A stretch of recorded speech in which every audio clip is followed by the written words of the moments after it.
Aujourd'hui, je vous emmène à Maui à la rencontre du légendaire shaper de la marque Quattro. Avec Kesty Ball, on va parler de planches de vagues, de R&D, de shape et je sens qu'il va nous livrer ses secrets. Vous êtes prêts? Allez, c'est parti.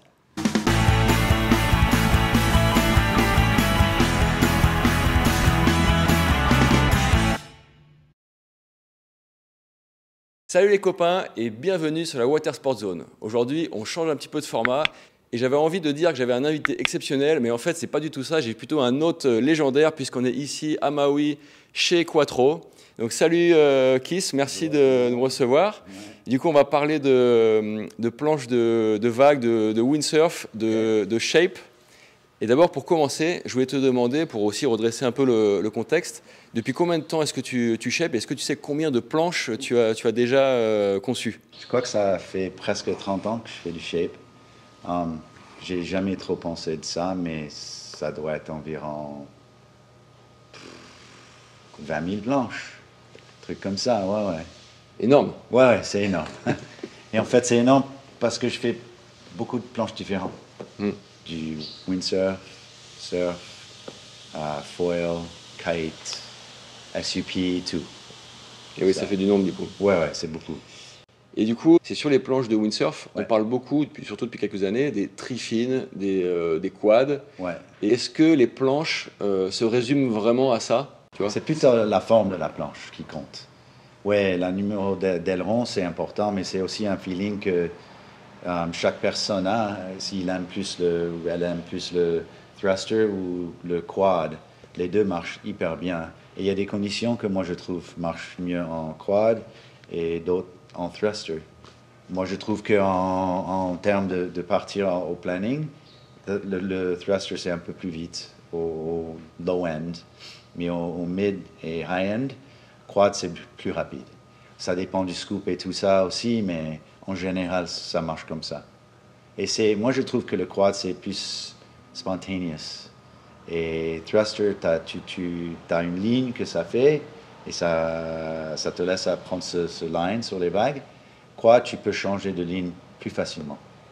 Et est-ce que tu peux, sur un shape de quad, est-ce que tu peux mettre en thruster Oui, et ça marche toujours? Oui, je crois. C'est sûr qu'il y a des tendencies de thruster de shape qui va bien avec le thruster, mais ça marche entre les deux. Et du coup, il y a certaines marques qui mettent 5 boîtiers par exemple sur leur planche. Ouais. Vous, chez Quattro, c'est pas le Non, c'est le pas cas. le but parce que notre thruster line, c'est le plus extrême planche de vague, je crois, que sur le marché. Alors, il y a le plus de scoop, plus le nez est moins large, tu vois. Le quad qu'on fait, c'est plus compact, un peu plus large au tail et tout ça. Alors le shape, de mettre 5 boîtiers sur le thruster, je crois que ça ne marcherait pas aussi bien que d'avoir les deux. Ok, donc ça veut dire qu'en fait, dans la gamme, entre la Cube qui est en quad et la pyramide qui est en thruster, ils ont vraiment un cahier des charges différent. Elles répondent à des attentes différentes pour les clients. Quoi. Oui, c'est ça. Le thruster, c'est plus, tu as pure vague. Tu peux aller dans des conditions un peu side-on aussi, mais c'est plus side-off. Le quad, c'est plus side-on, onshore. Ça, il y a un scoop plus rapide. On trouve que sur les conditions où tu veux une planche plus rapide, avec une scoop plus plat, le quad, ça aide à tourner plus facilement. Avant d'obtenir ces planches en production, évidemment, il y a du développement derrière, il y a de la R&D. Ouais. Du coup, alors avec qui tu travailles ici est-ce que le développement il se déroule essentiellement à Maui ou peut-être aussi ailleurs? Et avec qui tu bosses pour ça? On fait plutôt ici. On fait un peu de développement aussi à Tarifa parce qu'on a des bureaux là-bas. Mais c'est plutôt à Maui parce qu'on a beaucoup de conditions différentes, du onshore, du side-off.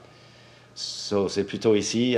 Pour les planches de vagues, ici, c'est avec Adam Lewis maintenant. Il shape avec moi.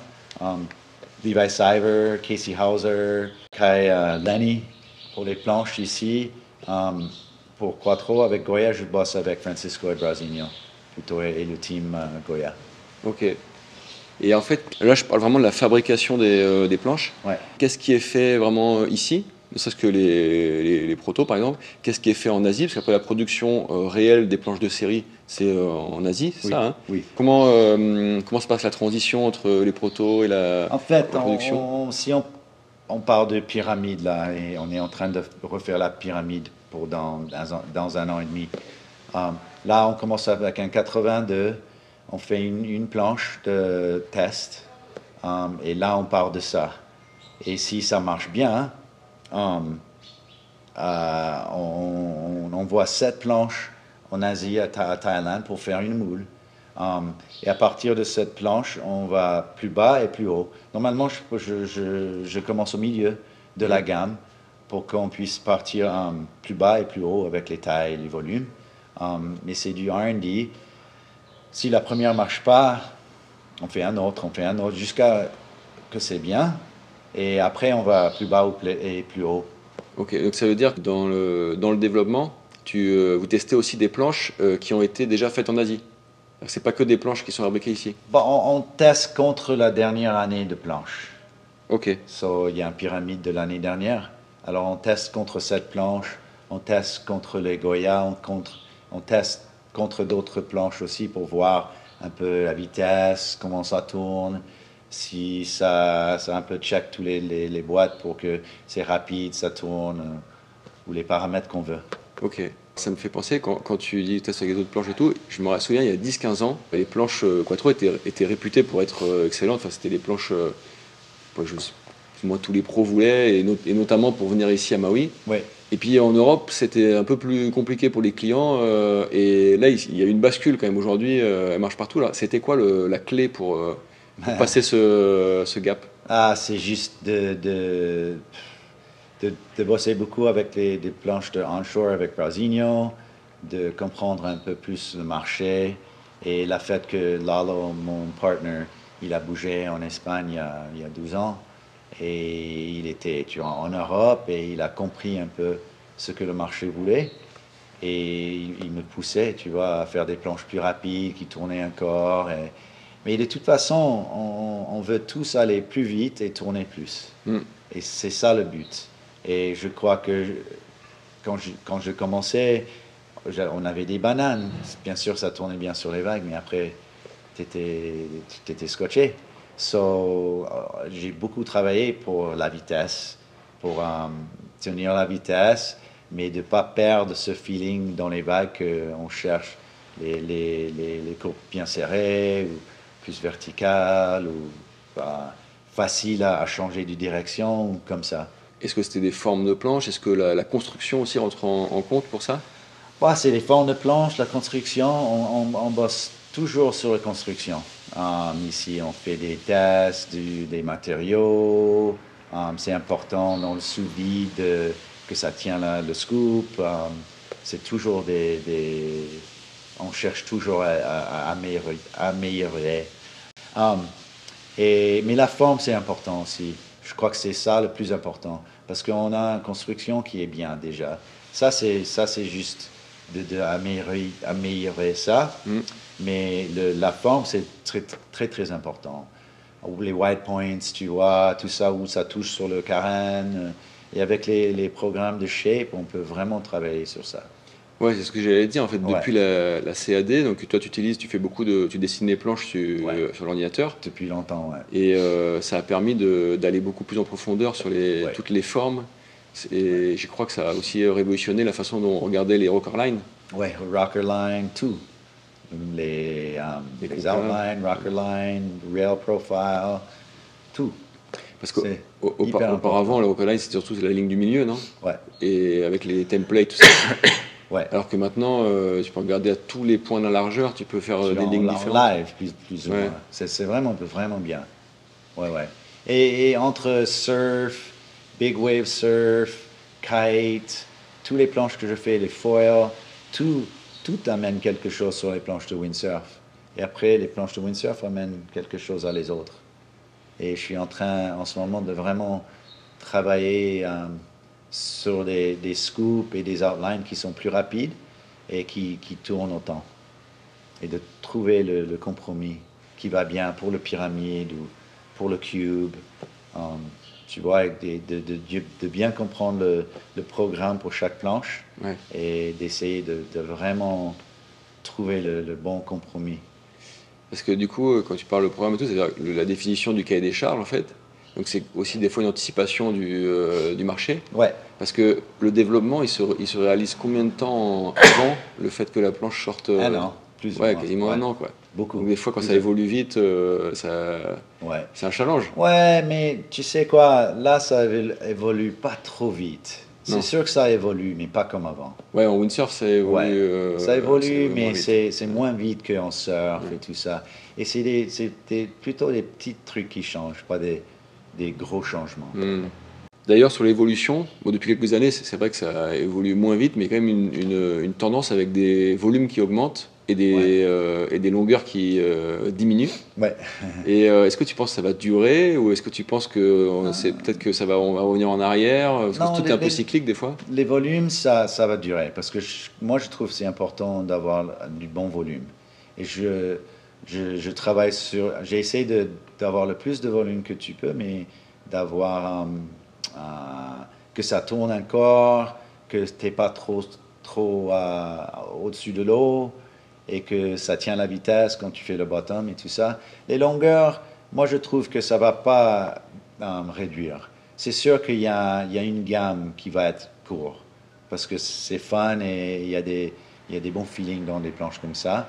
Après, je crois que les longueurs, ça va pas aller plus court, mais en fait, je crois que ça va être plus long. Pas beaucoup plus long, mais on va trouver un bon entre long et court. Pas trop long, mais pas trop court. Ouais, parce que c'est pas facile quand c'est trop court non plus. Sauf si c'est une planche exprès pour ça Hmm. et qui est fait plus pour ça. Mais après, d'aller trop court avec les planches onshore, plus pure vague, moi je trouve que c'est pas la bonne direction. Et j'ai remarqué aussi que en regardant notamment les planches des pros, on revoit un peu plus de pintail. Oui, Et ça, quelque part un retour, pas en arrière, mais il y a peut-être eu une évolution qui a permis de remettre ça, de retester ça, puis en fait, non, je crois que moi j'ai pas commencé le swallowtail, mais j'ai amené ça dans le windsurf un peu, hmm, et tout le monde a suivi un peu. Maintenant, il y a le round pin, ça fait longtemps que c'est dedans, et en surf, quand tu as une planche pour les bagues plus gros, c'est toujours un round pin. Alors moi j'aime bien le feeling du round pin en surf. Alors je me suis dit, je vais le ramener un peu quand même, juste pour sentir. Et moi je trouve que ça marche hyper bien. Le swallow c'est top parce que tu peux mettre plus de largeur à l'arrière. hmm. Mais en fait ça réduit le tail area. Et ça un peu coupe le courbe. Le round pin c'est moins large. Et tu peux tenir la vitesse en train de faire tes courbes. So, c'est plus smooth et c'est plus facile à finir tes courbes, moi je trouve. C'est pas mieux, c'est différent. Hmm.